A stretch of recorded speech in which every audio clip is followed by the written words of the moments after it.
Hi, I'm just shooting a quick video here on the fifth game turn of this basic campaign game of Killer Angels to try and illustrate for you some of the decisions you have to make in the game, and to try and convey why I think it's a really lovely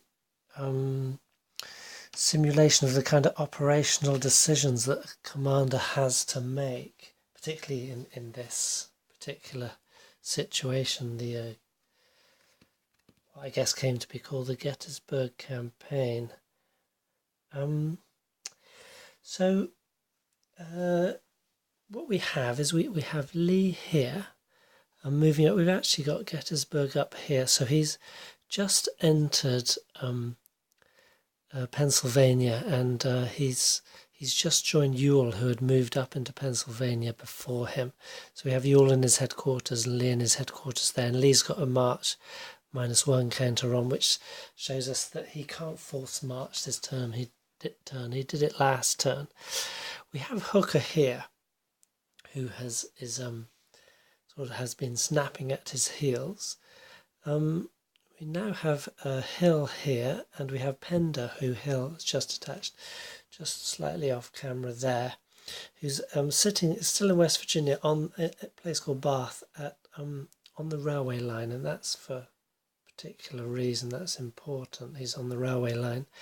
Hill has just moved back from there to here, where he had previously just had a picket guarding a rail cut, which Lee had actually performed earlier with his attached forces. Then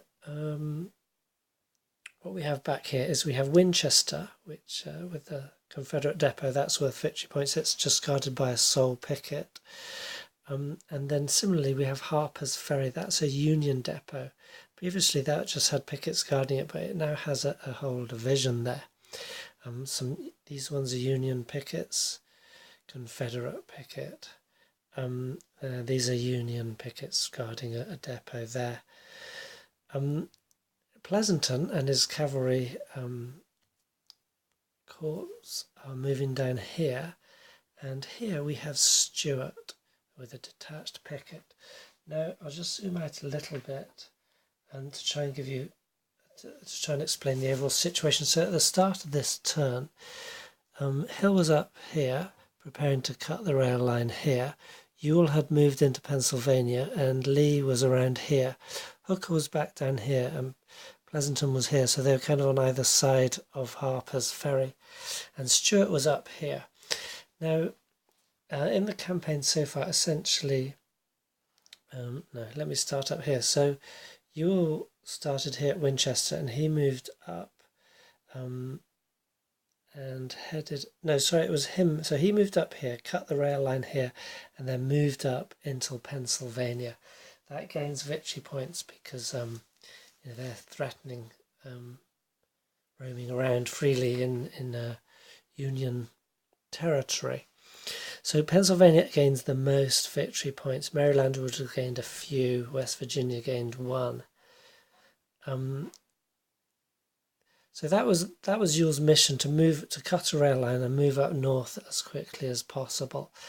Then Lee also moved up this way, and his intention was to join Ewell, which he has just managed.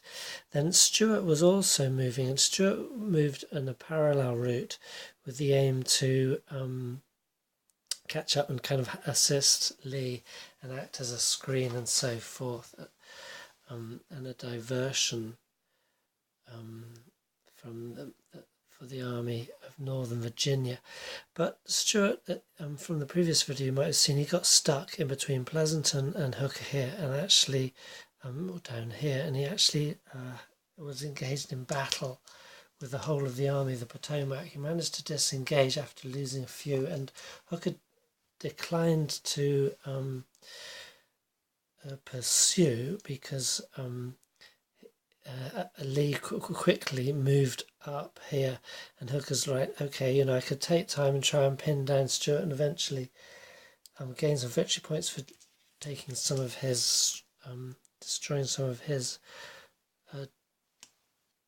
division in essence, but core counted as a core in this for the purposes of the game processes. But he was more concerned that Lee would now be gaining lots of victory points up here, so Hooker moved up to try and stop some of that. Now, then what happened? Hooker was here, and he moved up, and Lee moved away, and then Hill moved down here. Now the problem is that Hooker's managed to put himself in between Hill and Lee.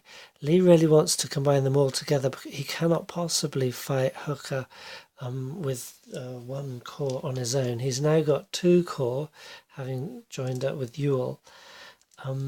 But the problem is he needs to do more than just kind of run around in Pennsylvania to win the game. He also needs to be keeping rail lines cut. So this rail line needs to be cut, but then he needs to cut rail line here and here. Now, this rail line is that's just going to gain victory points just for having cut a rail line. But really, he needs to cut these to cut Washington off, and so be threatening that. Kind of like besieging it by attrition. That gains a lot of victory points, and it's really the combination of, and this is the awkward thing, of being in Pennsylvania with a corps or greater and cutting those rail lines. You can see he's got 3 corps, so he could have one here, and one here, but then that means his army is divided, and he cannot possibly engage in combat with Hooker, assuming Hooker keeps his army together. And Hooker's likely to do that because he's kind of slower, so it'd be harder to bring units in. So Hooker's got himself in actually a good position to get between Lee and Hill, because Hill now wants to join up. Even though he wanted to cut the line here before joining up, he had to move out hasty. That meant he detached a division, so he's now actually weaker. He's only 2 division corps at the moment, sort of 3. So that division's if it doesn't cut that rail line and move quickly, it's going to slow Hill. Either it will have to be abandoned, or it will slow Hill down until Hill manages to rejoin it and somehow join up with Lee. But now Lee's got to decide what to do, and Hooker's also got to decide what to do. So Lee has just moved in. No, sorry, it's the end of the Union movement player turn, and it's now the Confederate. Lee declined to move by forced march. The first thought was that at the end of his turn, he would move his 2 hexes that he could go here along the road to follow Lee. But then Lee might prettily dance around here and come down here. So he might not stay in Pennsylvania, in which case Hooker wants to go down here. So he was undecided, and in the end stayed there, partly to block Hill from moving across. Now, Pleasanton was here. We could have said, well, Pleasanton could have blocked Hill, and then Hooker could have followed after Lee, in which case, Lee might come around here, and then Hooker would be following, and Hooker's slower. So Lee would get where he wants to go, and Hooker would just take some time to catch up, and then hopefully dislodge Lee and repair rail lines, etc. But he knows that Lee also wants presence up here. So,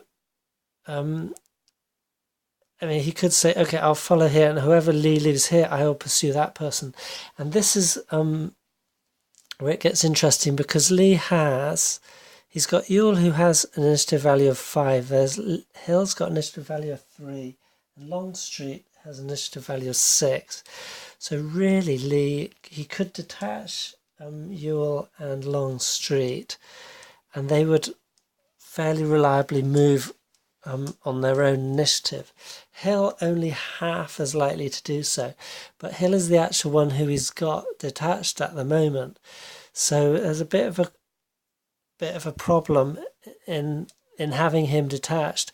Like Lee, he's still within Lee's command range at the moment, but if Lee moves any further away, then hills open for Hooker to kind of hunt him down, and that would not be a pretty sight. So it's actually an awkward situation for Lee, because if Lee moves off to come down here to perform the rail cuts he needs down here, then that frees up Hooker to follow Hill. So if Hooker does follow Hill, then that might require Lee to not do that, to come back and try and save Hill. But then he's going to lose a lot of victory points. So it's difficult decisions. And I think this is what the game is simulating really nicely, that sense of you need to scatter, to divide your men to perform all the operations that are necessary to obtain a successful campaign. But at the same time, your men have to keep moving. From the Confederate perspective, they do not want to engage in battle, because they don't have so many men to lose, so it costs them more victory points in terms of men lost. But B, also that's not how they gain their most victory points. They gain their victory points by geographical movement and cutting rail lines. So if they're destroyed in combat, or they're destroying the enemy in combat, it's not a good payoff. So and then Hooker's generally, he's kind of like a behemoth, big but slow. If he divided, that's just going to cost him too much in terms of action points or activity points, and it would just slow him down too much. So he needs to stay as this kind of big behemoth. And although the Confederates can kind of run rings around him, if he does obtain a nice central position like this, or perhaps is able to corner a separated corps of the Confederates, he can be sitting in a pretty position. And so we can see the interesting decisions you're making. Then there's also, I feel I'm not explaining it as well as I thought I would when I decided to make this video, and it perhaps would go better with the gameplay, but it would take you longer to see it. But yeah, it's the balance between keeping your fellows in command, allowing them to move on their own initiative, and then spending your action points wisely.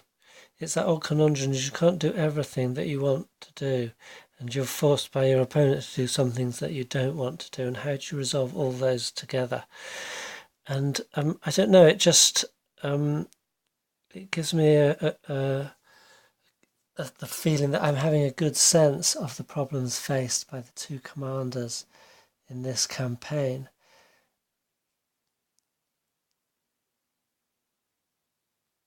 I'm seeing why the battle occurred near Gettysburg, because that's where Lee wants to be, up north, creating a headache. And then we see the divergences, like I don't know how the campaign actually worked out, how far away, say, Hill was from Longstreet and Ewell, etc. Each hex being 5 miles, they might have all been within the same hex, more or less, when Gettysburg occurred. But in my game, you can see they're quite well split out. And interesting to point out that in the player's notes, it says that this basic campaign game, after about 4 games of it, you should have sussed out the kind of the puzzle it presents, and from then on you're probably just going to result in drawn games, so as each side finds the optimum moves to make. I'm on my 5th go, and I still haven't won or even drawn with the Confederates yet. It's always been Union wins, so there's obviously something I haven't found which is bringing me back to it. And the fact that there's not a huge many units, you can kind of, it's not too much of a it's not too troublesome to restart and have another go. But yeah, I haven't found yet how to do it as the Confederates to perform. I think I'm getting close, and it's really, it is the decision on who, if Ewell starts here, Hill starts down here, and Lee and Stuart start here. It's like, where do they go and what are their objectives? I think I sent Hill up here, and I think that was a mistake. I think Lee and Ewell should have moved up here, and Hill should have moved around here. Now, I did that because down here at Falmouth and Fredericksburg, Hooker left a sizable force in of Sickles' Third Corps in Falmouth. Hill didn't fancy tussling with that, and not able to get over the rivers here and then march on towards Washington along this road. He went around here. Now, I should have sent him back through Bristow Station, Manassas Junction, but instead I sent him up to try and join Lee, and now consequently he's been cut off. So interesting stuff, and just a quick look at this basic game.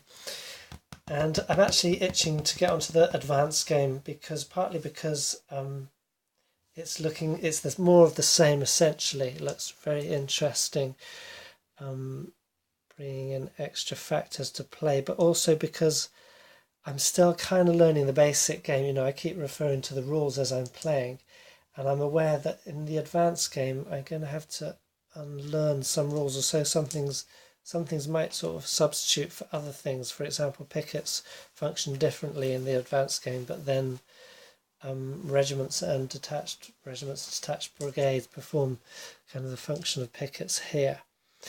But anyway, I'm looking forward to that, and I think so. The next video I hope will just be an example of a battle, and then I'll move on to the advanced game as soon as I can.